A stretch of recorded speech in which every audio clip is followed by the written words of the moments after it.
Y en el programa del día de hoy vamos a estar conversando de qué está pasando en Argentina y en el fútbol argentino con Rosario Central, el Chiqui Tapia. Qué caos lo que ha estado pasando. También vamos a estar conversando de la Major League Baseball y dos peloteros que han sido acusados de amaño. Otra vez los amaños. También vamos a conversar exactamente de las transmisiones de la Liga Fútbol en Venezuela. ¿Qué pasó con esto? Y finalmente voy a estar haciendo personalmente un comentario sobre cuántos cupos va a tener Conmebol para el año 2030, según lo dicho hasta ahora. Bueno, todo esto y mucho más en su programa El Precio del Deporte.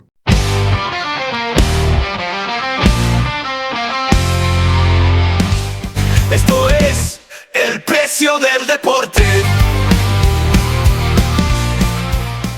Buenos días, buenas tardes, buenas noches, bienvenidos a su programa El Precio del Deporte, producido por Lauria Sports. Soy su anfitrión, Antonio Quintero, especialista en Derecho del Deporte, y es un verdadero honor y privilegio estar con ustedes, los hinchas que más quieren saber del deporte, los que quieren ir más allá para venir a hablar de todo lo que más nos gusta, las transferencias, los casos legales, el mercado deportivo, la organización de torneos, todo lo que tiene que ver con la gerencia deportiva y mucho más. Al final del día, la idea de este programa no es solo darte nuestras opiniones, sino también darte información y contexto para que ustedes puedan tomar sus propias opiniones bien informados. Para eso nos acompaña el día de hoy la dama del Derecho del Deporte, Elena Mundaray. Hola a todos, gracias por unirse a otro episodio del Precio del Deporte. También nos acompaña Andrés Moró, el pivote del mercadeo deportivo. Hola, ¿qué tal? Es un gusto saludarte. Y también nos acompaña el mago del diseño y la identidad en el deporte, Brandon Bucket.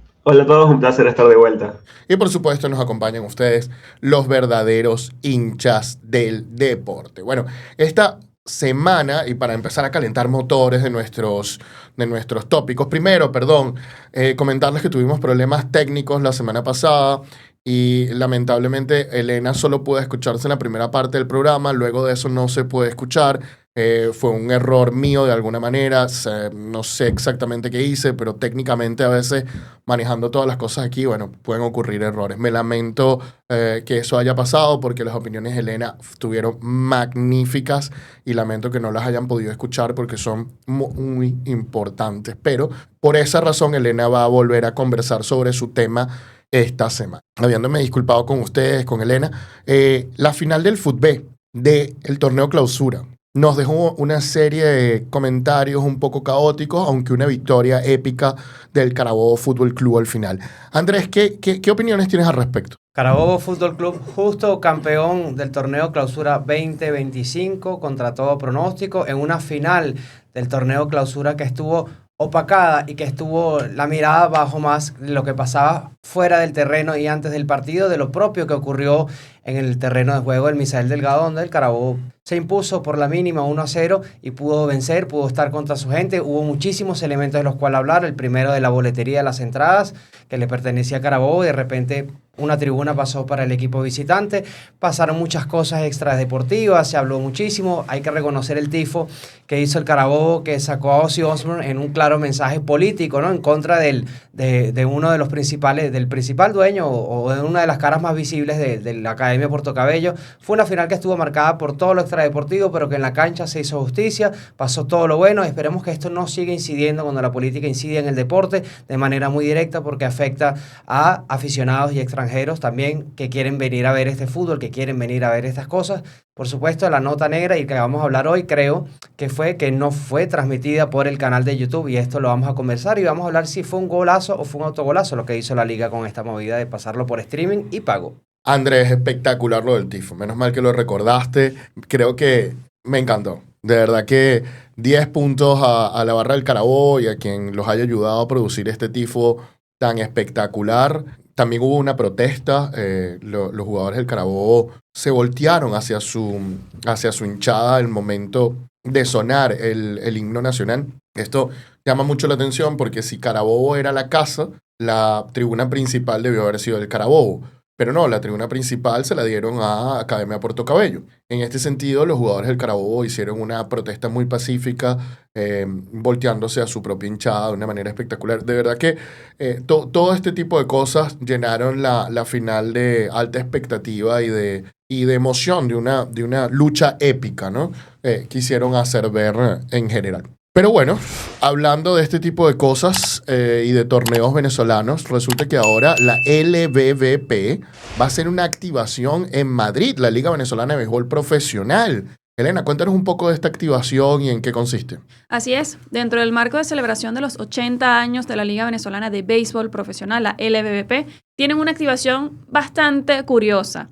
Llenaron de expectativas las redes sociales porque pasaban imágenes de Madrid y la gente se emocionó como loca en las redes pensando que iban a ver un partido, un juego de béisbol en Madrid. Pero no es así. Van a hacer un torneo de eSports donde se juntan los videojuegos y el béisbol. Y bueno, de esta manera la LBPP integra, ¿no?, de esta forma tan curiosa de llevar a Madrid un campeonato, un torneo de videojuegos con béisbol para, bueno, como dije, forma parte de esta celebración de los 80 años. Las expectativas están muy altas porque pensaban que iba a ser otra cuestión, pero veremos cómo resulta esto. Estaremos pendientes también para comentarlo acá de ser necesario, pero causa intriga, causa curiosidad. A mí me parece algo ingenioso por los momentos, veremos cómo resulta, pero bueno, es una buena idea para también celebrar los 80 años de la Liga y llevar esta celebración a otro continente. Me parece bastante interesante. Sí, a mí también me parece bastante interesante esta activación de branding. Vamos a ver, aunque yo creo que el sueño era llevar un Caracas Magallanes a Madrid. Eso pudiera haber sido impresionante, pero bueno, los momentos tan complicados veo que es difícil. Tal vez para la celebración del año 81 de la LBBP como tal, ¿no? De todas formas, se está haciendo algo por los fanáticos en Madrid de la Liga Venezolana de Béisbol Profesional. Y con esto dicho, también Brandon nos va a comentar porque este fin de semana fue la Fórmula 1 en Las Vegas y las activaciones de un montón de marcas no dejaron de qué hablar para la gente con una locura. Hello Kitty, Lego, Disney, todas estas marcas y muchos más estuvieron activando durante el GP de Las Vegas. Cada vez que no vienen los GP en Estados Unidos, las activaciones son brutales. El de Miami, el de Las Vegas, impresionante. Brandon, cuéntanos un poco más. La Fórmula 1 ya no es solo deporte, la Fórmula 1 ahora es espectáculo y el Gran Premio de Las Vegas lo rectifica. A mí me parece increíble la esfera, no sé si han tenido la oportunidad de saber lo que es la esfera, es este nuevo complejo, este domo, este escenario con forma circular que estuvo en todo el medio de la pista y que fue el eje de toda una activación que se hizo con la Fórmula 1, Disney, Hello Kitty y Lego. Y lo impresionante es cómo combinaron estas activaciones y cómo combinaron estas marcas. Hubo de todo. Por lo menos Disney aprovechó la oportunidad para esparcir por toda la pista y por toda la previa a sus figuras más emblemáticas, Mickey, Minnie, Pluto, Goofy, acompañando a los pilotos y a las escuderías. También Lego hizo una recreación de un Cadillac que también es parte de los patrocinantes de la Fórmula 1. Se fusionaron estas dos grandes marcas, Lego y Cadillac, y el que lo manejaba era nada más y nada menos que Terry Crews, que es el personaje famoso de la película ¿Dónde están las rubias? Y aprovecharon la oportunidad porque él estaba trasladando a los tres pilotos que quedaron en el podio, los estaba llevando al podio y aprovecharon esa escena para recrear esa típica parte de la película donde suena turururururu, y lo hizo tal cual y yo creo que todo el mundo estaba esperando que pasara eso, sucedió. Y también con la esfera mezclaron Lego con la esfera y la esfera se convirtió en el rostro de un piloto que hacía seguimiento a los autos cada vez que pasaban. A mí me parece increíble y cada vez, como dice Antonio, cada vez que hay una activación de Fórmula 1, la Fórmula 1 toca en los Estados Unidos, la verdad es que cada día se superan. Y está demostrado que la Fórmula 1 a nivel de marketing y de branding, yo creo que son pioneros y muchos deportes deberían copiar estas iniciativas, así que me parece increíble. Y la Fórmula 1 ahora siempre deja como la vara muy alta. Cada vez que hay un gran premio, uno quiere ver qué sucede, de qué forma actúan las marcas. Y más allá de la carrera, yo creo que está sucediendo algo que es poco común, ¿no? Que más allá de cómo termine la carrera, también deja espacio para los que no son tan fanáticos de este deporte o de esta disciplina y todo el mundo quiere saber qué está pasando y enterarse porque la verdad es que te ofrecen entretenimiento por montón. And I need you, and I miss you. Y eso es lo que yo siento por la Copa del Mundo, porque el viernes que viene, 5 de diciembre, tenemos el sorteo de la Copa del Mundo, otra vez la del año 2026 en Estados Unidos, Canadá y México. Y ayer fueron publicadas las reglas para el sorteo, donde se van a sortear los 42 países ya clasificados más los otros 6 que pudieran clasificar de acuerdo a los repechajes, ¿no? Todos estos repechajes van al bombo 4, es la primera regla. La segunda regla es que no más de 2 países europeos por grupo, solo un máximo de 2 países europeos por grupo, y para las demás confederaciones solo va a ser permitido un país por grupo. Y la última regla es que no se permite que el primero del ranking FIFA y el segundo y el tercero y el cuarto estén en posiciones que, si salen de primeros de sus grupos, puedan enfrentarse antes de la final. Por lo cual España y Argentina van a estar en lugares opuestos, donde si ambos clasifican de primero, solo se ven las caras hasta la final, y lo mismo va a pasar con el tercero y cuarto del ranking FIFA, Francia e Inglaterra, que van a estar en lugares opuestos para que, en caso de que pasen primeros de su grupo, vayan y solo se vean las caras en la final. Además, hay que decir que México va a ir al grupo A y va a tener el partido inaugural, que va a ser México en el Estadio Azteca. Canadá va a ir al grupo B y no entiendo mucho por qué Estados Unidos va al grupo D, pero Estados Unidos va a ir al grupo D. Esto es lo que vamos a ver el viernes 5 de diciembre, donde por fin empieza el aroma a Mundial de Fútbol. Todo esto y mucho más. Con esto terminamos y seguimos con los temas de la semana. Y con esto listo, pasamos al primer tema de esta semana, y es que hay un caos en Argentina. De repente salieron en 2 torneos, salieron 3 campeones, le dieron una copa a Rosario Central que nadie entiende por qué razón.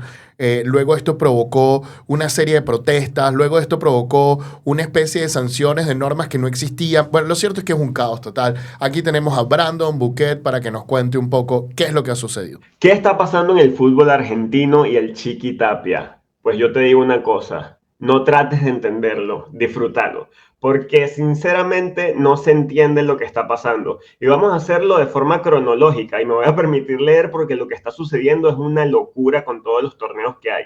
Y todo empezó porque en una reunión de la AFA con Rosario Central y otros clubes se determinó que Rosario Central, club donde milita Ángel Di María actualmente, se tituló campeón sobre la mesa. Y este campeón se llama campeón de liga. ¿Pero qué pasa con esto? Esto era un torneo, o esto era un campeonato que no existía hasta la fecha. Al inicio de la temporada no se contemplaba este campeonato. ¿Qué pasa? Ahora hay una inserción de nuevos campeonatos que yo me voy a permitir leer porque de memoria es prácticamente imposible de mencionar. Estamos hablando de que el Chiqui Tapia hoy en día tiene hasta 8 campeonatos oficiales, y los voy a leer uno por uno.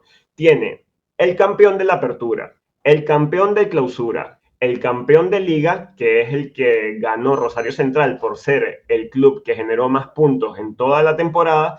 Luego viene el campeón de la Copa Argentina. Luego viene el campeón de trofeo de campeones, que es el campeón que salga de la apertura contra el clausura. Luego viene el campeón Supercopa Argentina, que es el campeón de Copa Argentina versus el campeón de trofeos de campeones. Luego viene el Supercopa Internacional, que es Copa Argentina. No, es campeón de liga versus campeón trofeo de campeones. Y luego viene Recopa de Campeones, que es el campeón de la Copa Argentina contra el campeón de la Supercopa Argentina contra el campeón de la Supercopa Internacional. Es decir, el campeón del requete campeón del supercampeón contra el tetracampeón. Es una locura. Esto ha generado la molestia de muchos clubes, de muchas autoridades dentro del fútbol, porque se siente que hay cierto favoritismo hacia ciertas instituciones y hacia ciertos equipos, y se está haciendo cualquier cosa con el torneo argentino. No obstante, con esto ha habido muchas irregularidades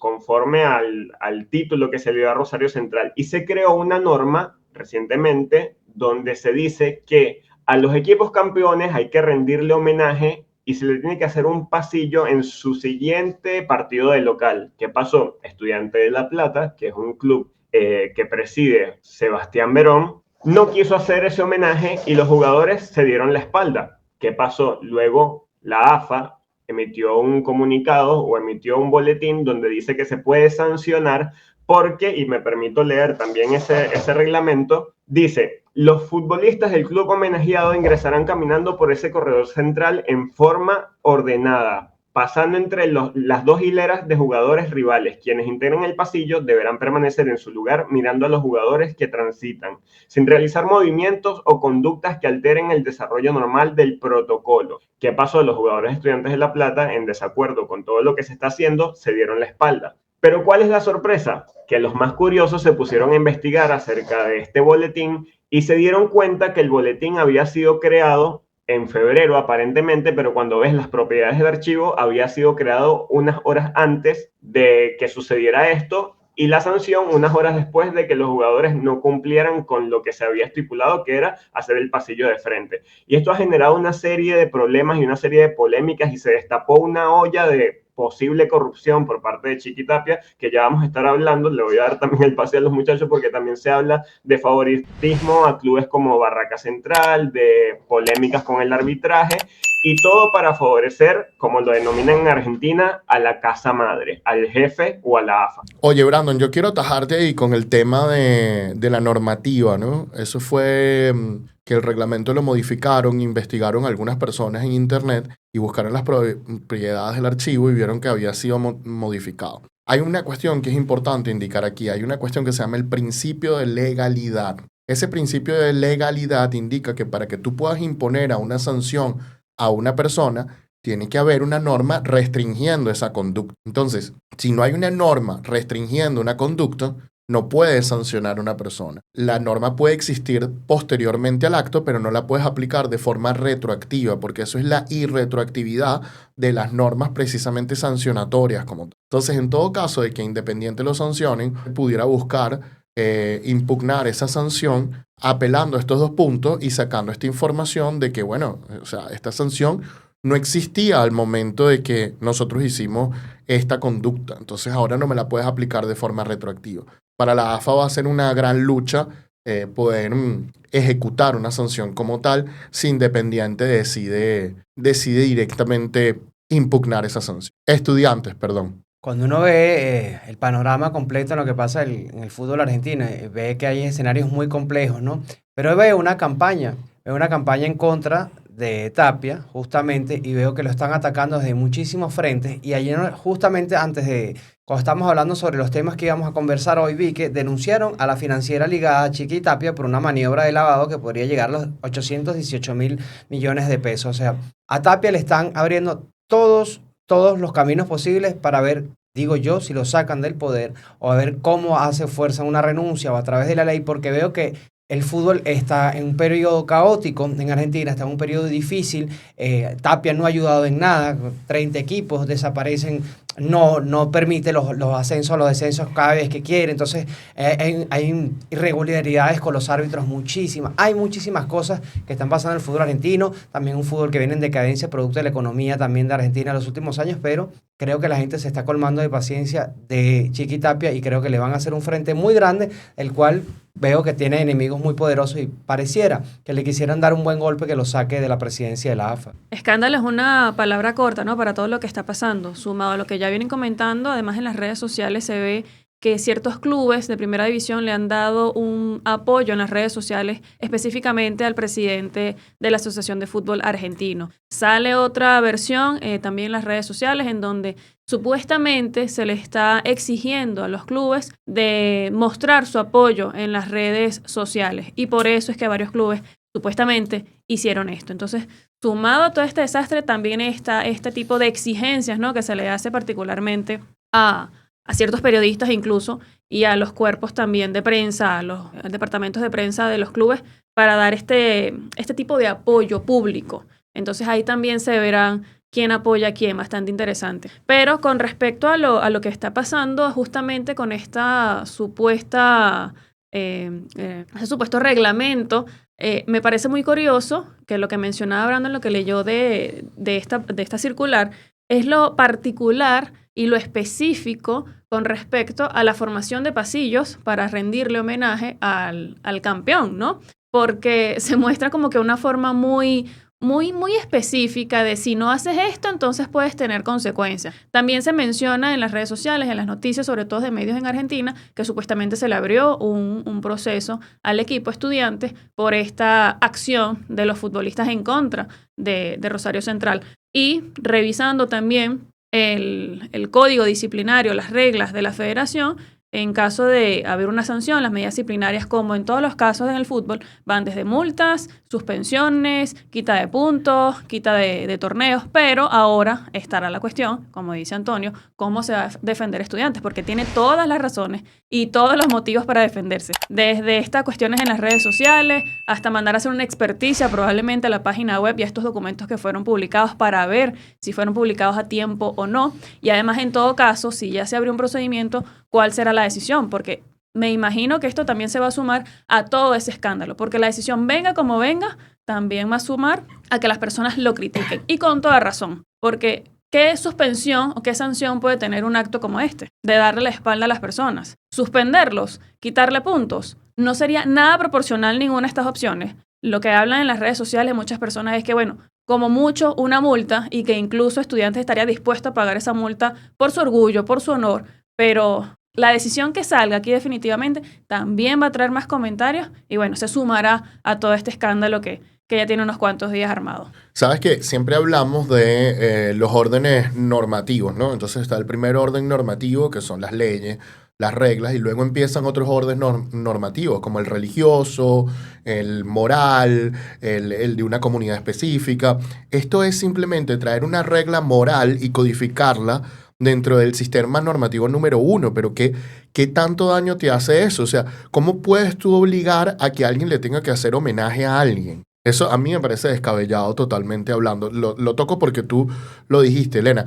Me parece muy descabellado que traigamos algo de eso y lo queremos obligar, ¿no? Ya va, el homenaje es algo que hace el rival por respeto y que queda bonito cuando es de esa manera, pero cuando es obligado ya no es homenaje. Ya es una cuestión de tiranía. Es tiránico, ¿no? Estoy de acuerdo contigo en la parte, ya otras personas que piensan lo contrario. Ahora, ¿de dónde viene la supuesta falta de Estudiantes de La Plata? De un campeonato que lo otorgaron por escritorio a un equipo que quedó en la tabla acumulada y que en esta tabla esto no estaba designado. Entonces, estamos viendo una serie de improvisación que quieren hacer para mercadear la liga y para hacer otras cosas porque se lo dieron prácticamente el torneo porque estaba Di María jugando en Rosario Central. Esto no se ha visto años anteriores. ¿Por qué sale ahora este año?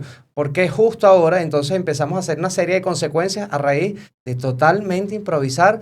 ¿Qué estamos haciendo en el fútbol argentino? Es una cosa de locos. No entiendo, la verdad, a dónde quiere llegar Tapia con todo esto, pero las consecuencias que le está trayendo es que está ganando cada vez más enemigos con mayor fuerza y de verdad no se entiende cómo un país que es tricampeón del mundo tiene este exceso de desorden, ¿no? Federativo. Es una cosa que lo hablas en Europa, no lo entiendo, lo hablas en el resto de Sudamérica, tampoco lo entendemos y fíjense que nosotros los sudamericanos tenemos mucho de qué hablar de este tipo de cosas tan extrañas. La reputación del Chiqui Tapia va en decadencia y lo extraño de todo es que pareciera que él no cuidara mucho en que esto suceda, como que él ayuda a que las cosas pasen. Y una de las cosas que también se menciona mucho y ha generado mucho descontento es el tema de Barraca Central. Barraca Central era el equipo que presidía el Chiqui Tapia antes de ser presidente de la AFA. ¿Qué pasó con Barraca Central? Bueno, Barraca Central ahora es dirigido por uno de sus hijos, es el actual presidente del club, y su capitán y número 10, figura y referente, es también su hijo. Y recientemente fue expulsado. El equipo no había recibido una tarjeta roja desde hace mucho tiempo. ¿Y qué pasó con el árbitro que decidió expulsar al jugador que es el número 10, figura, referente, capitán e hijo de Chiqui Tapia? Bueno, ese árbitro fue suspendido. ¿Qué pasa también? Barraca Central recién ascendió a la primera división en el año 2021. Hoy en día, ¿cuál es la situación de Barraca Central? Barraca Central ya tiene un cupo internacional por haber quedado 10º en la tabla anual. Recordemos que se dan cupos internacionales para los primeros 9 cupos, pero como Lanús había sido campeón ya de Copa Internacional, él ya había asegurado su puesto, lo que hace que Barraca Central tenga también su participación internacional. Eso, sumado al arbitraje, sumado a las sospechas, es muy evidente y hay un descontento de los fanáticos, de la prensa, de los streamers, Y se ha empezado a decir que hay cierta campaña de silencio o de que se guarden las crisis, porque si no, no va a haber premios, no va a haber acreditaciones para mundiales, no va a haber acreditaciones ni notas de prensa, y ya eso empieza a generar tensiones. Entonces yo creo que al Chiqui Tapia se le está escapando de las manos. Recientemente, como mencionó Andrés, también se publicó lo de la financiera, y son golpes políticos fuertes que yo creo que ni una Copa del Mundo lo cubren ni lo ocultan. Y mucha gente está diciendo eso, que qué caro ha salido el campeonato del mundo, porque ya lo hemos mencionado anteriormente, que parece que como se es campeón del mundo, se le permite hacer cualquier cosa al que haya sido campeón. Y yo creo que llega un momento en el que ya la situación sobrepase y ya es tan evidente que roza en lo absurdo. Y yo creo que son muchas las señales de que se están haciendo las cosas mal en el fútbol argentino. La gente no está contenta y parece que esto sigue en picada libre, y al mismo tiempo vemos como hay una final de Copa Libertadores una vez más con equipos brasileros, aumentando el margen y la diferencia que hay entre el fútbol brasilero y el fútbol argentino. De ganar una Copa del Mundo, en verdad que sí. Yo no te estoy hablando del pasado, ¿no? Ya han pasado varios años de 2022, pero Argentina vuelve a ganar una Copa del Mundo ahorita en 2026 y otra vez Chiqui Tapia, ídolo mundial. Quiero que lo entiendan. No importa si masacró un montón de gente inocente. El poder de una Copa del Mundo en el fanático del fútbol es una cosa impresionante. No debería ser así. Está mal que sea así, pero los hechos son los hechos, ¿no? Y además el poder de quedar campeón del mundo en uno de los países más futboleros del mundo, ¿no? Porque no es un país que tuvo un campeonato inédito y que apenas está como conociendo esto. Lo de Chiqui Tapia es muy vinculado a la política. Se sabe que Chiqui Tapia y el gobierno no se llevan nada bien. Él representa, o él ajusta sus intereses o su simpatía al menos por lo que es ahora la oposición en Argentina.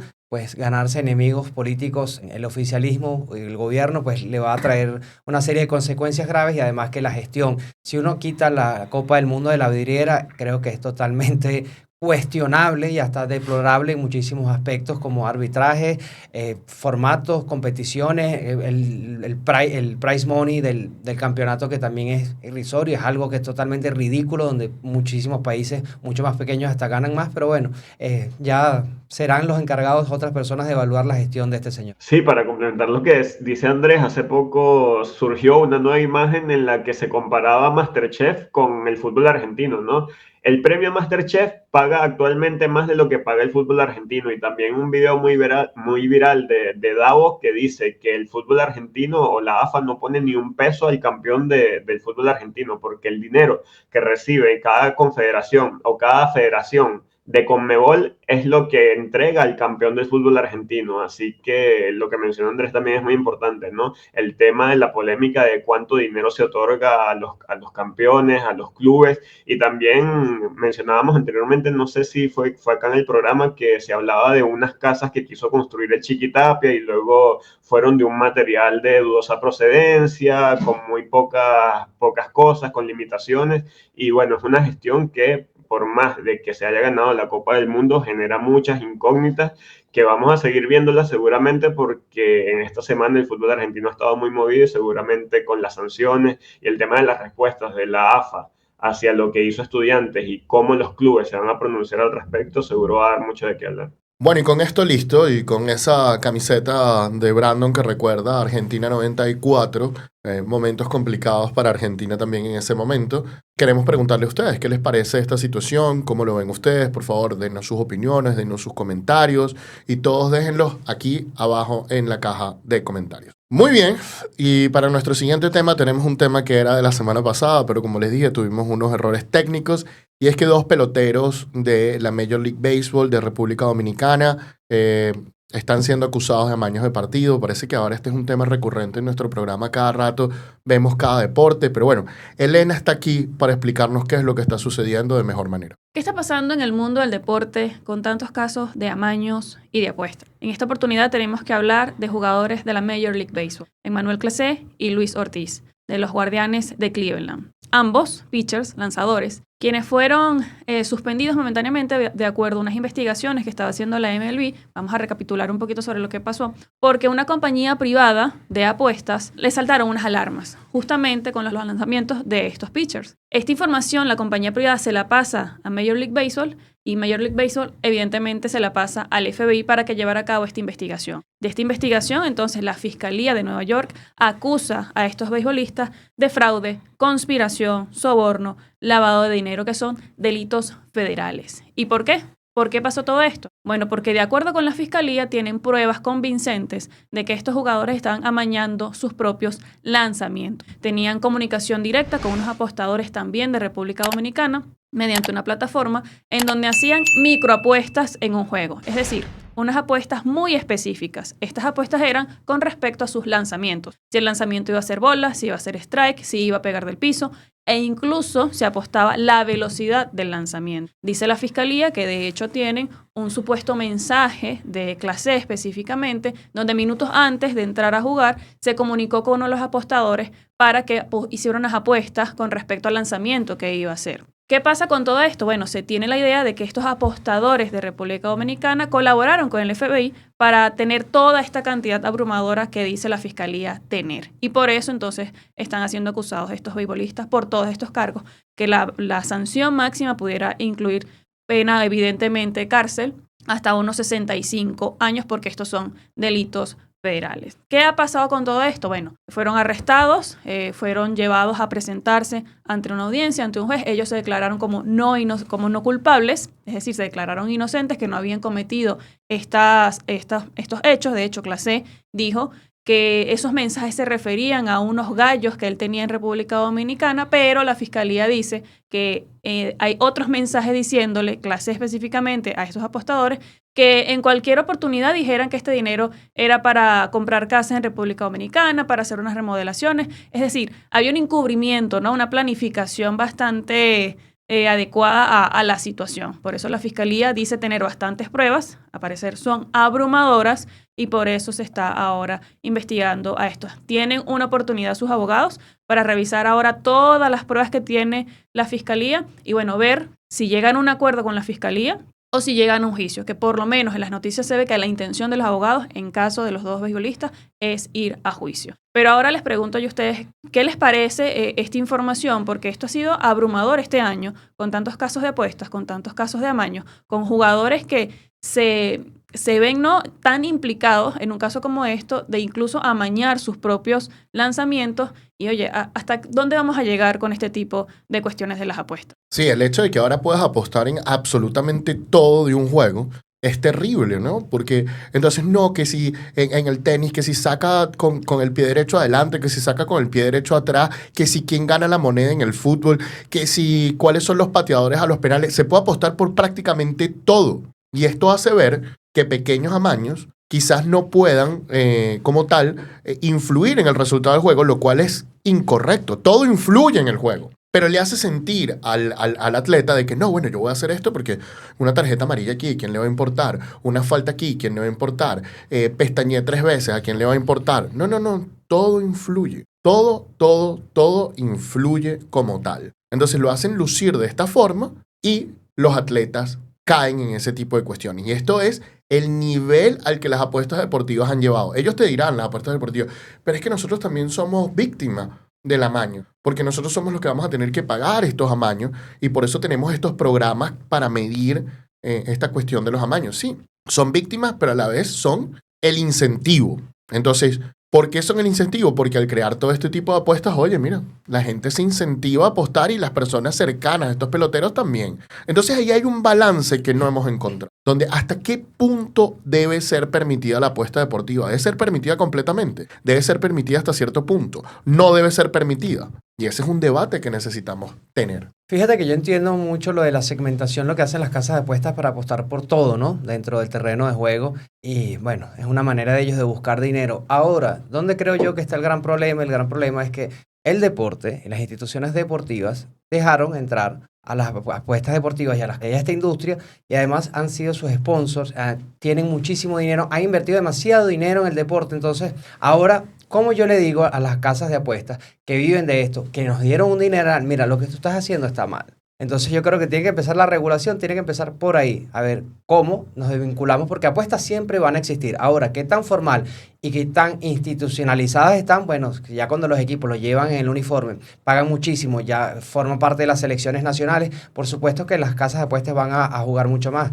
También creo que es más lo que van a ganar a lo que van a perder, porque ellos también tienen un margen de amaño de este estilo que van a tener que resarcir, pero el margen de apuestas siempre va a ser, el margen de ganancia de ellos va a ser muchísimo mayor. Por eso es que no les importa y por eso que hacen ese tipo de programas sociales, porque es un gasto que se prevé como alguien lo puede hacer de mercadeo o lo puedes poner en tu presupuesto. Es muy sencillo. Ahora el deporte le dio la entrada y ahora no sé cómo se quiere salir porque se está desvirtuando la integridad deportiva. A mí lo que me llamó la atención y la pregunta que me hice fue cómo se determinó que estos jugadores estaban implicados en un caso de amaño. Y la casa de apuestas, en asociación con la MLB, detectó que había un comportamiento, un patrón inusual o un interés inusual sobre los primeros lanzamientos de estos dos lanzadores a que fueran o contra el suelo o pelotazo, algo que es muy poco común para un jugador profesional que lance fuera de la zona, ¿no?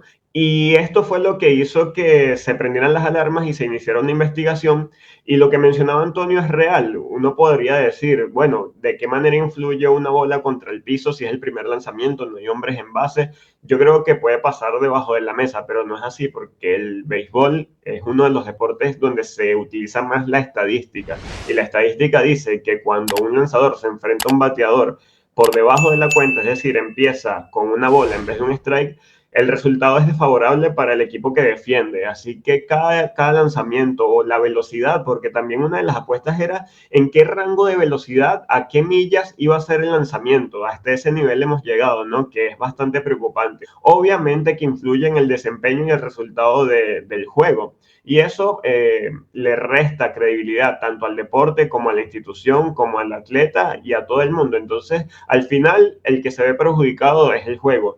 Y como dice Andrés, las mismas instituciones, y como dice Antonio también, las mismas instituciones deportivas están promoviendo, le están haciendo propaganda a las casas de apuesta. Entonces hay una doble moralidad de apuesta y te ponen la propaganda en cualquier momento, te la ponen en los nombres de los estadios, en las vallas, en los comerciales, en todos lados, pero luego te dice apuesta con precaución, pero no, pero los jugadores no apuesten. Obviamente se entiende que los jugadores tienen información privilegiada y no deberían hacer de eso, pero yo creo que llega un momento en el que si se ha salido tanto de control es porque la propaganda ha sido masiva y promovida por ellos mismos. Allí te das cuenta que el marketing funciona, ¿no? Esa es una de las causas, una de las consecuencias, mejor dicho.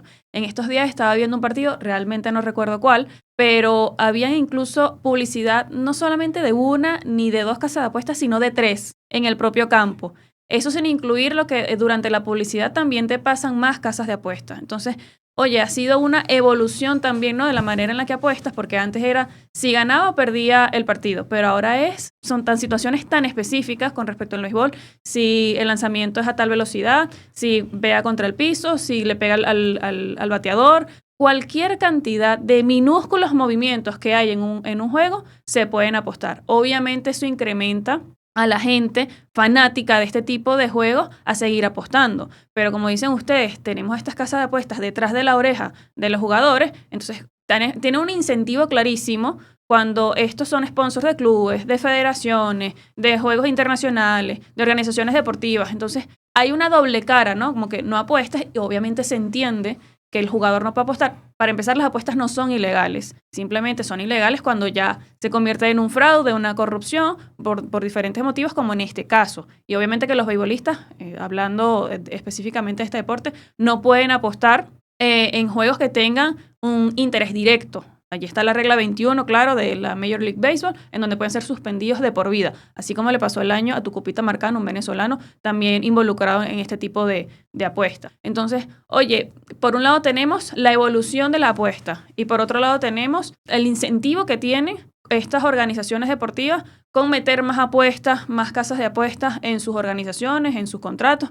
Y es como hay que hacer un balance, ¿no? De todo este desorden, de todo este escándalo también, hay que ponerle un parado. Hay que ir limitando las cuestiones que se puede o no, porque el escándalo está siendo grande. Este año tenemos este caso. También tuvimos el de Ohtani a principios de año con su traductor. que tuvo otras cuestiones, pero también estuvo ese caso.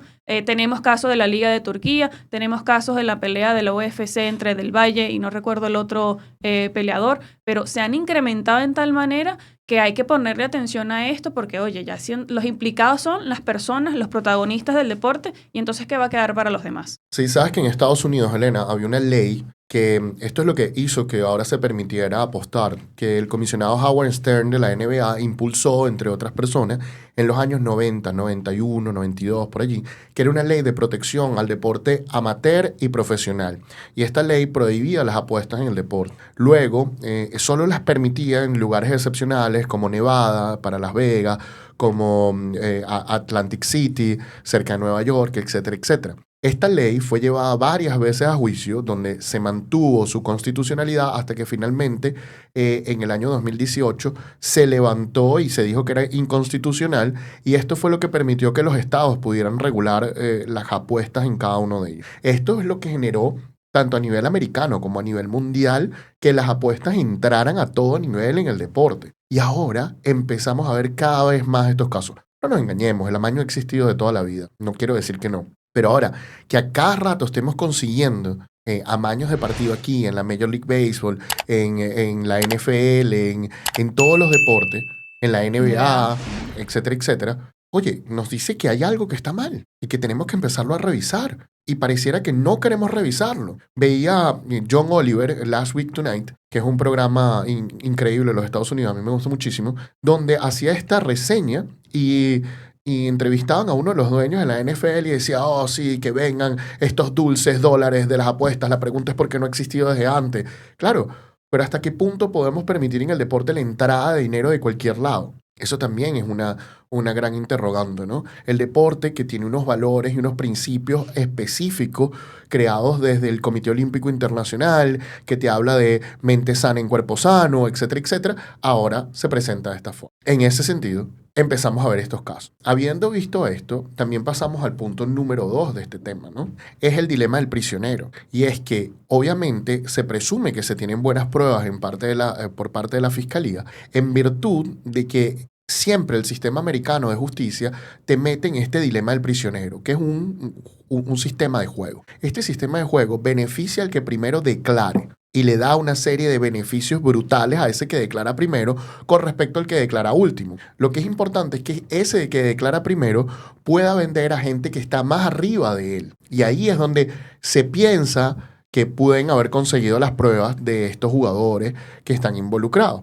Ahora bien, la pregunta sería ahora si estos peloteros dominicanos van a tener esa misma posibilidad de vender a alguien más arriba de ellos y así obtener beneficios.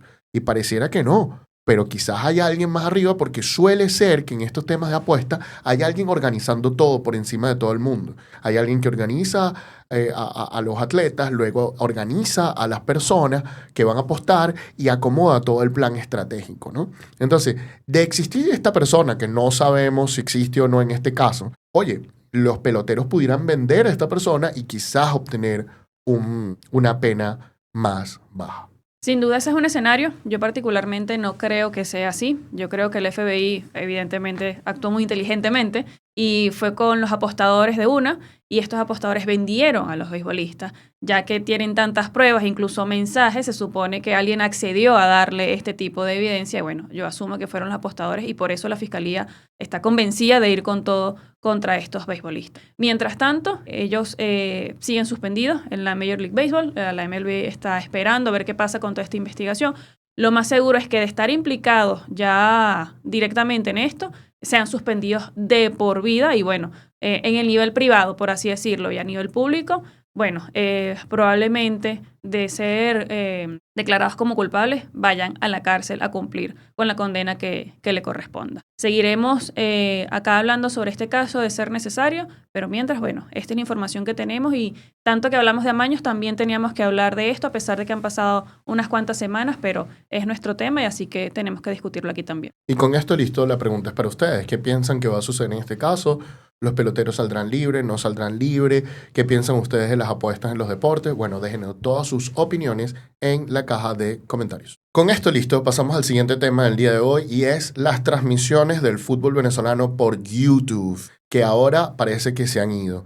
oye, amante de esa decisión de que estaban en YouTube. En 3, 2, 1... Y con esto listo, bueno, vamos al tema de la Liga Fútbol, porque después de una temporada entera con transmisiones por YouTube, de un momento a otro la Liga decidió colocar una plataforma paga que los venezolanos ni siquiera podían acceder a pagar con facilidad y poner la final por una televisión pública en general y cambiar todo el sistema de cómo se veía el fútbol nacional.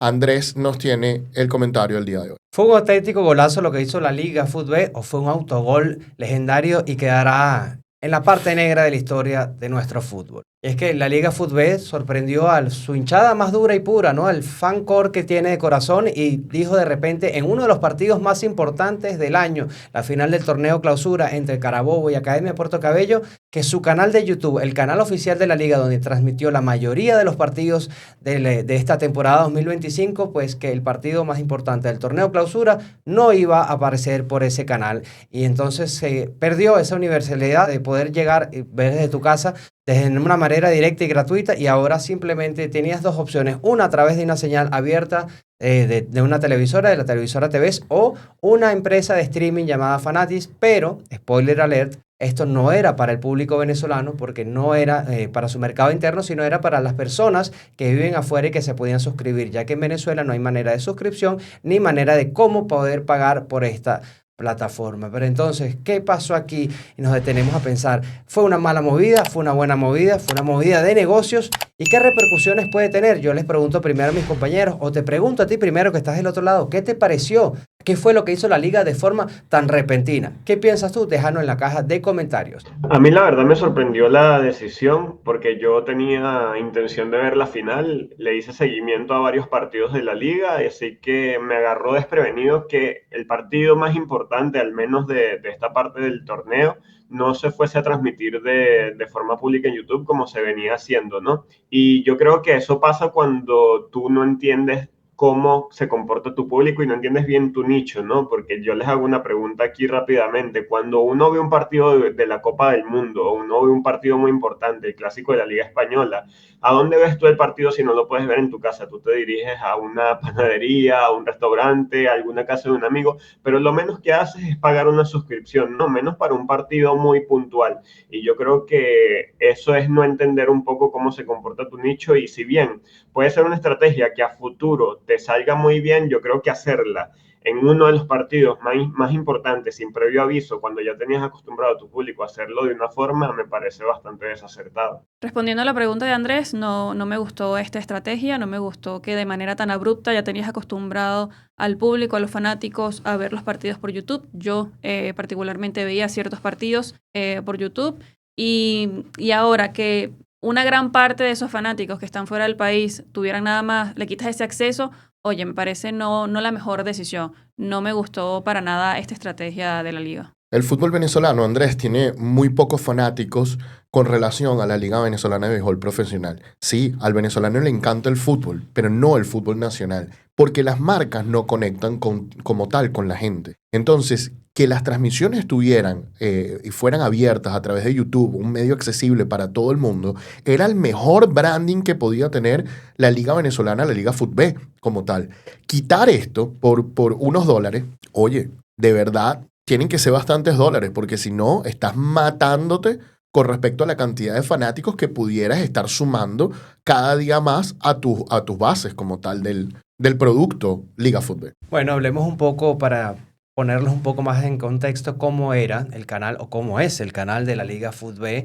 Fue creado en el 11 de febrero de 2020, ya tiene 5 años. Y además tiene 151,000 suscriptores. O sea, había muchas personas que estaban pendientes de lo que pasaba. Yo era uno y yo no tenía la suscripción. Sin embargo, veía 3 o 4 partidos por fecha. Entonces eso quiere decir que al menos a mí me retenía de una manera muy fácil de poder ver el partido a través del teléfono, a través de mi casa, desde mi televisor, pero siempre estaba pendiente de alguna fecha o de los partidos que más me llamaran la atención, los iba viendo. Entre este periodo de los 5 años, más de 22 millones de vistas en poco más de 2.700 videos. Quiere decir que ha tenido una buena repercusión, que se ha aumentado la gente en los ingresos que sale según la página Social Blade, pueden variar entre los 3.000 hasta los $60.000 anuales, proceso de un año. Recuerden que este tipo de vistas se segmenta por cada país. Un suscriptor de un lado te paga más, uno menos. Las vistas de Estados Unidos no son iguales a que las de Venezuela, y así por cada país, por cada región. Pero era un canal, una ventana abierta, pero era sumamente costosa. Las transmisiones gozaban de cierta calidad, a mí me gustaba muchísimo, la imagen era muy nítida, se veía que le estaban poniendo corazón a la cosa, pero es muy caro. Entiendo que ahora lo quieran volver a cambiar un modelo de negocios, ¿no? El problema, el primero, es si esto de verdad va a ser efectivo para el fútbol venezolano, que no tiene la misma masificación que el béisbol venezolano, al menos en arraigo y en popularidad dentro del país. Igual va a ser la gente, los venezolanos que vive afuera. Entonces, el cambio de modelo de negocio lo veo como fue como un poco inoportuno, por lo repentino que fue, por el partido más importante, y además que la final no la van a pasar, la gran final entre Carabobo y la UCB la van a pasar por esta misma empresa. Hablemos un poquito ahora de esta empresa. ¿Quién es Fanati? Fanati es una empresa con base en los Estados Unidos, fundada por 3 chilenos en 2017. Pasan deporte latinoamericano, pasan deporte también de muchísimos países, y es por suscripción, obviamente. Entonces hay un cambio del modelo de la publicidad por un cambio de suscripción. ¿Será bueno? ¿Será oportuno? ¿Los números darán? No lo creo, al menos no por ahora, porque no es un producto ni masivo ni es un producto de calidad. Entonces, teniendo en cuenta este tipo de cosas, ¿por qué la liga lo hace en este año? Específicamente en este momento, cuando habría que ver si la tasa de suscripción se volvió altísima. Yo sinceramente lo dudo muchísimo. Yo que veo mucho el fútbol nacional, por ejemplo, como conozco mucha gente que también lo hace, dudo que lo vayan a hacer, y no, primero porque los que estamos en Venezuela no podemos. Entonces ya por ahí empieza el autogol por parte de la Liga Fútbol. Yo estoy de acuerdo contigo, Andrés. Fíjate, de esos 100.000 fanáticos que ven un partido del Táchira, ¿cuántos están dispuestos a pagar por ver ese partido del Táchira? Esa es la verdadera pregunta. Es el nivel de conversión de gratuito a pago. ¿Y qué fuerza tiene la liga para hacer ese nivel de conversión? Primero, abruptamente, como hicieron el cambio, no iba a funcionar. Pero ahora, ok, en el futuro, ¿cómo va a ser ese nivel de conversión? Ahora bien, entiendo yo que necesitas dinero para hacer la Liga Fútbol, entiendo yo toda esta situación, pero también necesitas invertir. Entonces, muchos dirán, bueno, pero es que tenemos muchos años invirtiendo. Bueno, pero ¿tienes correctamente invirtiendo? ¿O has invertido en cosas que a ti te parecen correctas, pero que al final realmente no lo son? Ahí van los puntos que yo quiero señalar. Entonces, cuando tú ves toda esta situación de Fanatis y ves toda esta cuestión, yo siento en lo personal que el nivel de conversión va a ser bajo. De todas formas, es el tiempo el que va a dar la razón a las personas. Es el tiempo que va a decir, no, mira, sí, ahora todo se ve por Fanatis y de repente el año que viene todos estamos hablando de lo bueno que es Fanatis. Pero es solo el tiempo el que nos dirá si esta decisión es correcta o no. En lo personal, en este momento, pienso que es lo peor que ha hecho la Liga Fútbol por el momento. A mí me sorprende mucho este cambio de decisión en el modelo de negocio, porque si nos fijamos en el canal de YouTube de la Liga Fútbol, en el banner principal se sitúan al menos 11 marcas que tienen posicionamiento. Yo creo que sería muy diferente y se le sacaría mayor provecho si tú te sigues alimentando de la cantidad de personas que te miran en vivo cada vez que transmites un partido y decir, mira, yo cuento con estas 11 marcas que me respaldan, tengo esta métrica de personas alrededor del mundo que me ven, te ofrezco ser parte de la Liga Fútbol y vas a tener este posicionamiento, vas a tener esta presencia. Y yo creo que así sería una forma de ganar todos. Yo creo que lo que pasó aquí fue que la Liga Fútbol pensó, bueno, tengo el partido más importante y más esperado. El hype está muy alto entre la rivalidad entre Carabobo y Academia Puerto Cabello. Entonces, ¿qué vamos a hacer? La gente va a querer ver este partido, vamos a aprovechar esta oportunidad para ponerle la suscripción, así la gente se va a suscribir. Pero no, amigos, las cosas no funcionan así.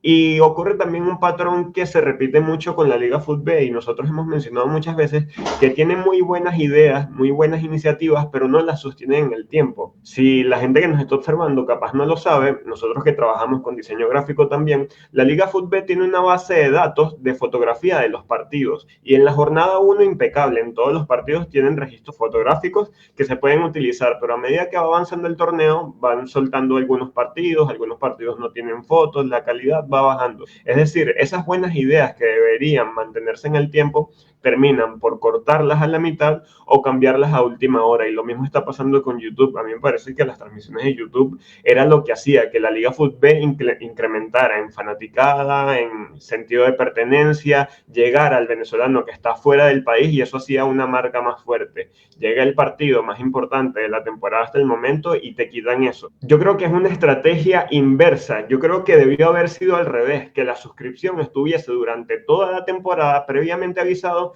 y luego en el partido más importante, acceso a todo público con YouTube. Imagínate, la gente hubiese estado feliz, el recibimiento hubiese sido positivo, pero no, lo haces al revés, le ofreces a la gente y acostumbras a tu público a ver el partido de una forma gratuita y luego le pones un obstáculo, por así decirlo, que no debería de ser visto como un obstáculo, porque a fin de cuentas es una alianza, es un negocio, es un acuerdo comercial, pero entiendo que el fanático no lo reciba de la misma forma y bueno, el tiempo dirá si fue una decisión acertada o no. A mí me parece que para el momento no. Sí, no es un obstáculo, pero termina siendo un obstáculo para las personas que ya estaban acostumbradas a ver el fútbol venezolano de cierta manera. Como dices tú, hay buenas ideas, pero a veces la ejecución se queda ahí como a mitad de camino. Yo les puedo hablar de mi experiencia con esta plataforma porque para traerles mis opiniones tenía que hacerlo con base, ¿no? Yo me metí en la página web de Fanatis y vi que tienen un plan de $8 donde transmiten la Liga 1 de Perú, un plan de $7 donde transmiten el deporte de Chile, baloncesto, hockey, voleibol, un plan de $10 donde transmiten la Liga de Argentina, el Brasileirao y la Liga 1 de Perú, y el plan de $8 que se llama AFA Play, donde transmiten el fútbol argentino y cierto contenido exclusivo por esa plataforma. Ahora, no hacen publicidad por ninguna de estas partes, específicamente algún plan de Venezuela. Seguí buscando por la página web para ver qué contenido daban por países y efectivamente sí lo tienen, pero con los siguientes países: Canadá, Puerto Rico, Estados Unidos, México, Argentina, Brasil, Chile, Colombia, Perú y Uruguay. Nada de Venezuela, al menos en la página web en la que me metí de Fanatis. Pero me metí para crear una cuenta a ver cómo se podía hacer y no pude, porque me decía que el token de Firebase estaba expirado. ¿Qué era eso? No lo sé. Lo intenté con 2 cuentas, luego recordé, ok, este es un plan o una plataforma de streaming para la gente que está afuera. Lo intenté con un VPN y de igual manera me decía, el token de Firebase está expirado. Es decir, ni siquiera me dejó crear la cuenta. No me dejó acceder a los planes y muchísimo menos a los pagos. Entonces, es mi experiencia, ¿no?, de la que estoy hablando, pero por las redes sociales sí pude ver que unas personas sí adquirieron este plan y están diciendo que les costó $6 aproximadamente y que pudieron verlo. Ahora, una persona normal, así como yo, no pudo hacerlo, aunque lo hice fue después a modo de prueba para ver si podía incluso ya acceder a ver cómo iba a ser la final absoluta del fútbol venezolano.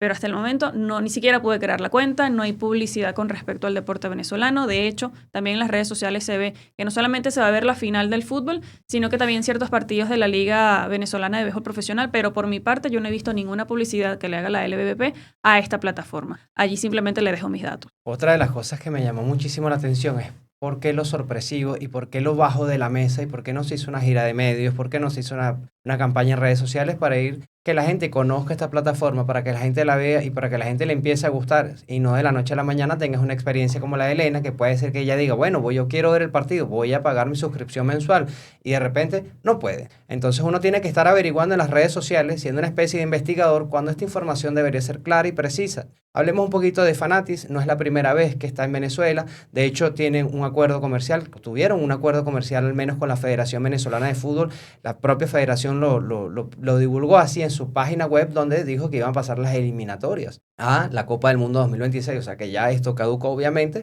pero que las personas que vivían afuera podían ver a la selección a través de ahí y creo que hicieron hasta un propio link de dónde ver el vino tinto, algo así era, no recuerdo ahora exactamente cuál era el link, pero era un enlace particular donde te llevaba a ver los partidos a través de esta plataforma de suscripción. Si bien los derechos de transmisión son la joya de la corona en muchísimas ligas del mundo del fútbol, en Venezuela no lo es, esto no es nuevo, los antecedentes son malos, ya tenemos Gol TV, tenemos las experiencias desde las que no recuerdo cómo se llamaba el canal que pasaba Sport Plus, creo que era que pasaba el fútbol nacional, que era buenísimo, pero nada más lo pasaba a través de una sola cablera. Entonces siempre hemos estado en una especie de improvisación de la cual no se llega a nada, porque no hemos podido capitalizar y además no sé si de verdad el fútbol nacional tenga un valor agregado como producto para que la gente se decida a pagar por él. Y además que ya lo tuviste gratis, al menos esa es la conclusión que a mí me deja. No sé qué conclusión le deja a los demás. Yo creo que es eso que dices, Andrés. Si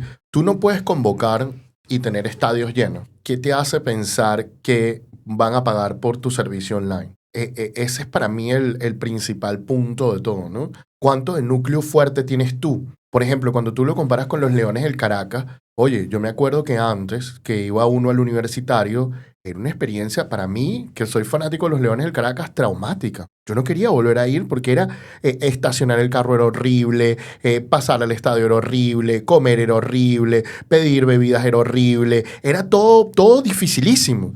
Y igual el estadio estaba full. ¿Qué significa? Que a pesar de la tortura, el fanático duro, el fanático núcleo, estaba dispuesto a ir por encima de toda esa tortura y a calarse no solo lo que es el costo monetario, que era alto, sino además todo el costo de dignidad que se pierde haciendo todo ese montón de colas y todo ese sufrimiento. El fútbol puede hacer lo mismo. Tiene una fanaticada tan dura que puede hacer lo mismo. Y es ahí donde yo no creo que... Sí, claro, hay fanáticos que lo van a hacer. Hay fanáticos duros del Caracas Fútbol Club que lo van a hacer, del Táchira, de Estudiantes de Mérida, etc. Pero ¿cuántos son? Estamos hablando de 80.000 fanáticos de esos, 50.000, 20.000, 10.000. Porque esos son los que van a pagar esa suscripción. El otro es un fanático ocasional que, ay, sí, lo veo. No lo veo, no lo veo. No voy a pagar por eso. Y es ahí donde yo sí siento que es un autogol lo que está haciendo la Liga Fútbol solo por un dinero ahora. Hay que invertir. Yo estoy claro en eso. Hay que también producir dinero. También estoy claro en eso. La pregunta es, ¿esta es la inversión correcta? ¿Esta es la ganancia correcta de dinero o no? Con esto listo, la pregunta es para ustedes. ¿Qué les parece el cambio de las transmisiones de YouTube a Fanatics, a TVs, etcétera, etcétera? Bueno, déjennos sus opiniones en la caja de comentarios. Y con esto listo, pasamos al siguiente tema del día de hoy. Y el tema es... ¿cuántos cupos va a tener Conmebol para el Mundial 2030? ¿Por qué me hago esta pregunta que para algunos podrá ser obvia, para otros no, etcétera, etcétera? Bueno, porque Alejandro Domínguez, presidente de la Conmebol, dio una serie de declaraciones en virtud de la Copa Sudamericana, de la final de la Copa Sudamericana, donde empezó a indicar de que capaz las eliminatorias sudamericanas cambiaban, capaz venía una Nations League, etcétera, etcétera. Y entonces periodistas empezaron a replicar esta información y empiezan a replicarla y empiezan a decir, a justificar que un cambio de eliminatorias a Nations League sería porque, bueno, si ya están 3 clasificados y son 7 cupos, entonces solo se disputaría qué es lo que queda el cupo restante que iría al repechaje, ¿no? Y solo se haría unas eliminatorias para el cupo restante y eso no tiene sentido. Y ahí yo dije, no, ya va,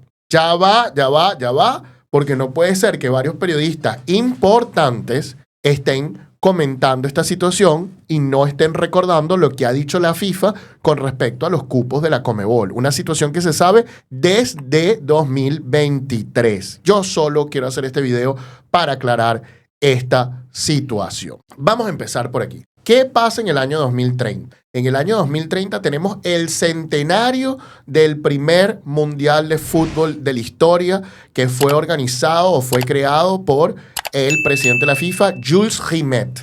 Por eso la copa se llamaba la Jules Rimet. Ese primer mundial fue en Uruguay, ¿ok? Y a la final de ese mundial llegaron Argentina y Uruguay, donde Uruguay venció a Argentina. También en ese primer mundial ya estaba creada la Confederación Sudamericana de Fútbol, la Conmebol. Teniendo eso en cuenta, Alejandro Domínguez impulsó una campaña hecha por Argentina y Uruguay, y luego era Argentina, Uruguay y Paraguay, para que el Mundial del año 2030 volviera al sitio donde se organizó el primer Mundial. Esto no es algo inédito, esto también ocurrió con los Juegos Olímpicos, cuando en el 96 se intentó que volvieran a Atenas, pero finalmente fue seleccionada Atlanta y Atenas tuvo que tener sus Juegos Olímpicos en el 2004, ¿no? Se quería hacer algo similar, no se logró. Al final hubo una sola candidatura, la de España, Portugal y Marruecos. ¿Por qué hubo una sola candidatura? Porque negociaron y Argentina, Uruguay y Paraguay aceptaron tener un partido del Mundial a cambio de tener algo del Mundial para celebrar el centenario. Entonces Uruguay va a tener el partido de los 100 años, Argentina va a tener un partido por haber llegado a la final de ese Mundial y Paraguay por haber sido y tener la Confederación Sudamericana de Fútbol. Esa es la explicación oficial de qué es lo que está pasando para 2030. Ahora bien, ¿cuántos cupos va a tener la Conmebol? Bueno, yo no quiero decirlo yo, ¿ok? Así que yo lo voy a colocar en pantalla y pueden ver el propia nota de prensa de la FIFA. Y dice aquí, sujeto al exitoso proceso de confirmación y aprobación del Congreso de la FIFA, Marruecos, Portugal y España como anfitriones del torneo y Uruguay, Argentina y Paraguay como locales de la celebración, también tomarán un lugar de la clasificación que corresponde a su confederación. Ergo, ¿cuáles países ya están clasificados? Bueno, Marruecos, Portugal y España, por ser anfitriones, Argentina, Paraguay y Uruguay, por locales de la celebración centenaria, que todos ellos van a tomar un lugar de la clasificación que corresponde a su confederación. Es decir, Portugal y España van a quitarle 2 cupos a UEFA, Marruecos 1 cupo a la Confederación Africana de Naciones y Uruguay, Argentina y Paraguay le quitan 3 cupos a la Confederación Sudamericana de Fútbol. ¿Lo digo yo? No lo digo yo. Yo no entiendo por qué hay personas entonces diciendo de que hay 7 equipos que quedan fuera, pero 7 van a clasificar y solo 1 va al repechaje. No puedo entender cómo se repite tanto esta información cuando ha sido claro que hasta el momento esta es la forma de clasificación. Es decir, hay que organizar un torneo para 3 cupos y medio. Eso es lo que dice FIFA hasta el día de hoy. ¿Puede cambiar? Puede cambiar. Puede cambiar. Claro que sí. La FIFA te dice en los estatutos, en el artículo 34.10, y lo coloco también en pantalla, que el Consejo decidirá el lugar de celebración y la fecha de las competiciones o fases finales de torneo, así como el número de equipos participantes por confederación. Con excepción, ellos no deciden la elección de la sede del Mundial de Mayores masculino. Esa es la única que el Consejo no decide.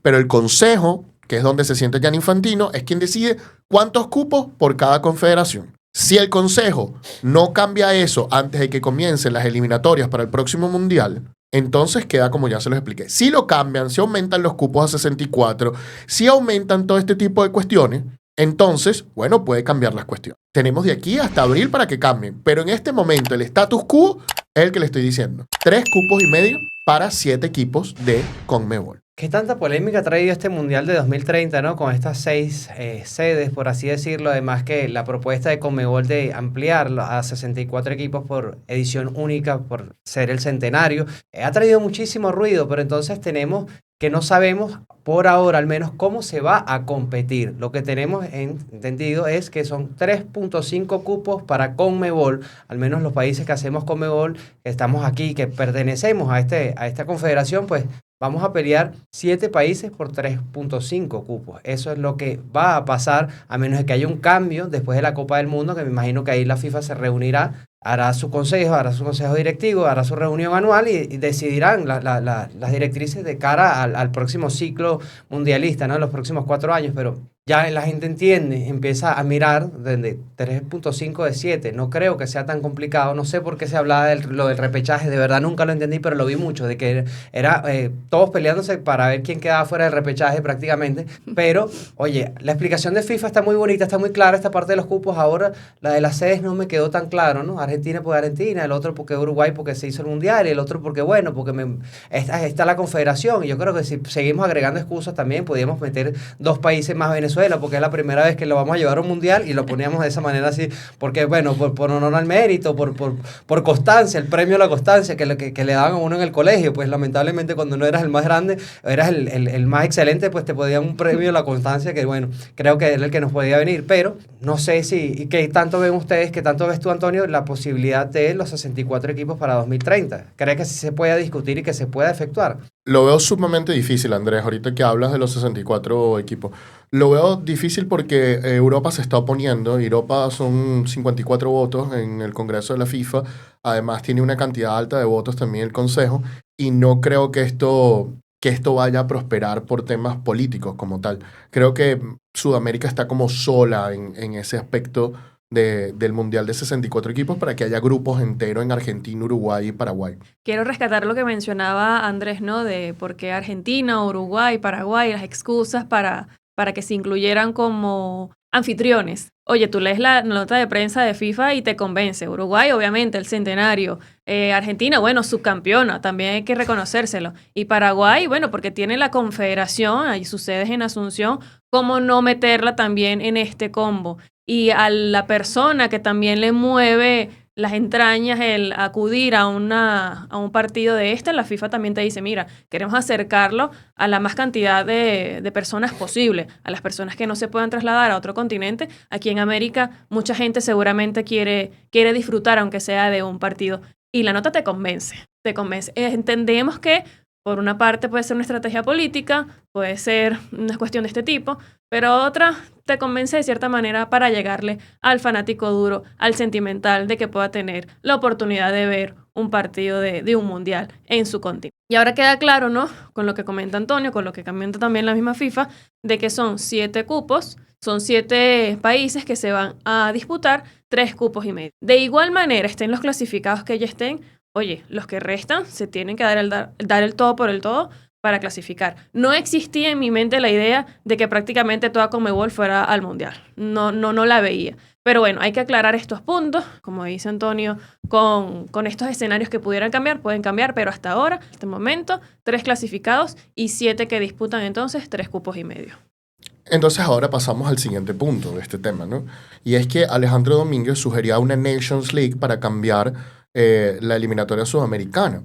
Y esa Nations League él la sugería y decía que ya el proyecto está muy cerca, que ya está por ser anunciado y que va a ser con CONCACAF como tal. Es decir, que se unirían la Confederación de Centroamérica, el Caribe y Norteamérica para disputar esa Nations League con Sudamérica. Pero nos deja como muchos puntos abiertos. ¿Será que esta Nations League será para una clasificatoria al Mundial o es un torneo paralelo? Los periodistas solieron confundir y decir, no, sí, la Nations League va a suplir a la eliminatoria. Pero no sabemos si esto exactamente es así. No fueron las palabras de Alejandro Domínguez muy claras al respecto. Solo dijo que había un proyecto que iba a incluir a ambas confederaciones y ya. Muchos comunicadores sociales asumieron de que se trata de la competencia que va a sustituir a la otra. ¿Va a ser así? No lo sé. Yo, en lo personal, no lo sé. ¿Pueden ser paralelas? Pueden ser paralelas. Que tal vez va a ser un torneo más corto las eliminatorias en virtud de que faltan 3 países y por eso entonces van a completar con la Nations League. Puede ser una buena idea. Ahora, que vas a sustituir las eliminatorias por una Nations League, ahí empiezo yo a ver las cuestiones un poco difícil porque las eliminatorias sudamericanas son un torneo espectacular. Espectacular.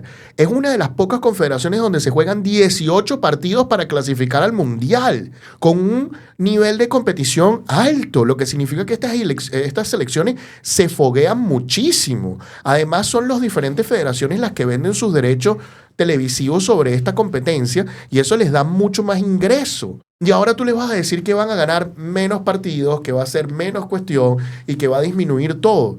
Yo lo veo difícil. Yo no veo cómo una Nations League hipotéticamente pudiera sustituir unas eliminatorias. Sí entiendo que hay un problema de que Argentina, Uruguay y Paraguay no se fogueen respecto al resto de equipos, ¿no?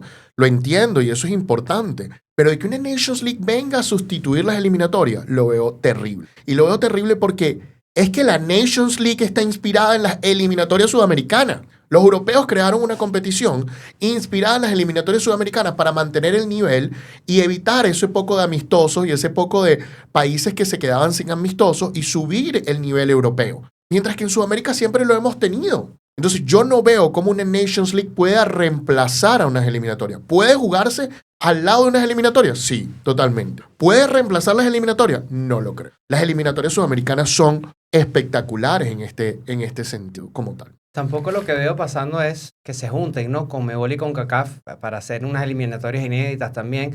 Porque, ¿qué pasa si en el mejor de los escenarios Conmebol arrasa de 7 equipos que van a disputar la eliminatoria? Los 7 van, entonces pierde CONCACAF puestos. Entonces yo creo que ellos van a decir, no, ya va, yo tengo mis cupos y mis cupos son míos. Y a mí nadie me va a quitar nada. ¿O qué pasa si CONCACAF llega a barrer a Conmebol y de 3.5 o de 7, lo que tengamos participantes, va 1? Porque de repente CONCACAF está viviendo un momento genial.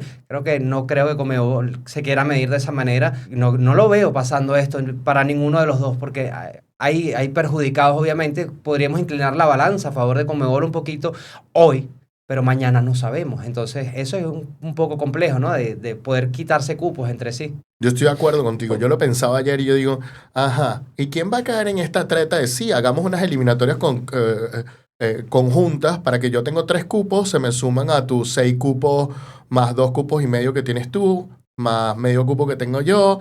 ¿Quién sale perdiendo? Está claro que nunca pasaría eso. Entonces, lo que yo pienso es que esto va a ser una competencia paralela, pero vamos a esperar a ver qué anuncia Alejandro Domínguez, y es una competencia paralela para que Argentina, Paraguay y Uruguay puedan seguir fogueándose para el Mundial 2030, mientras que las eliminatorias sudamericanas, bueno, se hacen de cierta forma para esos 3 cupos y medio como tal. Ahorita hay muchas especulaciones, hay muchos periodistas hablando de que ellos sí tienen información, de que es así. Hay que esperar a que salga en papel. Eso es lo único que voy a decir. Hay que esperar a que salga en papel. Y cuando esté en papel, que salga el reglamento del Mundial 2030 y lo veamos en papel, bueno, ahí conversamos de cuál es la situación con respecto a las eliminatorias. Habiendo dicho esto, muchachos, la pregunta es para ustedes. ¿Les gusta la idea de la Nations League? ¿Les gusta no la idea de la Nations League? ¿Piensan que debe ser una eliminatoria conjunta? ¿Piensan que no? ¿Piensan que Conmebol va a tener más cupos? ¿Piensan que no? ¿Piensan que el Mundial va a subir a 64 equipos o no? Bueno, déjenos sus opiniones en la caja de comentarios. Bueno, señores, con esto listo hemos terminado el programa del día de hoy. Si les gustó, por favor, comenten, compartan y denle like. Si les gustó muchísimo, suscríbanse y denle a la campanita. Estuvieron trabajando para ustedes el día de hoy la dama del derecho al deporte, Elena Mundaray. Gracias a todos por su tiempo y nos vemos en una próxima oportunidad. También estuvo trabajando el pivote del mercado deportivo, Andrés Moró, mejor conocido como el señor Moró. Agradecido por tu tiempo y nos vemos en la próxima. También estuvo trabajando el mago del diseño y la identidad del deporte, Brandon Bouquet. Gracias a todos, un placer estar de vuelta. Y por supuesto, este es su servidor, Antonio Quintero, especialista en derecho del deporte. Muchísimas gracias por acompañarnos como semana a semana. Chao, chao. Bye, bye.